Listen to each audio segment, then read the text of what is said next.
Hi అండి, అందరికీ అక్షయ తృతీయ శుభాకాంక్షలు అండి. అందరూ చాలా బాగా పూజ చేసుకున్నారనుకుంటున్నాను. చాలామంది అయితే గోల్డ్ కొనుక్కుంటూ ఉంటారు, కొంతమంది సిల్వర్ అలా కొనుక్కొని పూజ గదిలో పెట్టుకొని పూజ చేస్తూ ఉంటారు.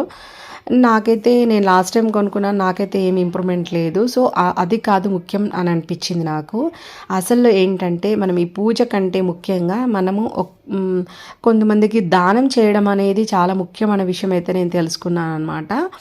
ఎందుకంటే ఈరోజు కనుక మనము బీద వాళ్ళకి చెప్పులు కానీ గొడుగు కానీ, అసలు ఎండాకాలం కదండి, కుండ అయితే కుండ నిండా వాటర్ అనేది అయితే పంతులకి ఇస్తే చాలా మంచిది. అంటే ఇంకా స్వయం పాకం కానీ దుస్తులు కానీ ఏవి ఇచ్చినా కొత్తవి తీసుకొని ఇవ్వాలంట అండి. ఈరోజు అలాంటివి ఇస్తే చాలా మంచిదంట. ఇంకా పెరగన్నం కూడా విన్నాను. పెరగన్నం అనేది నాకు శ్రీపంచమి రోజా లేదంటే అక్షయ తృతీయ రోజా నాకు గుర్తు లేదంటే, మీకు తెలిస్తే నాకు డెఫినెట్గా కామెంట్ సెక్షన్లో కామెంట్ పెట్టండి.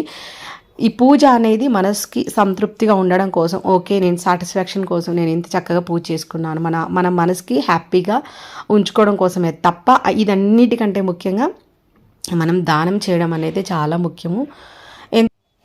దీన్ని మీరు ఎంతమంది అంగీకరిస్తారో డెఫినెట్గా నాకు కామెంట్ సెక్షన్లో కామెంట్ చెప్పండి. Thanks for watching my channel. Keep watching. Bye, take care, bye.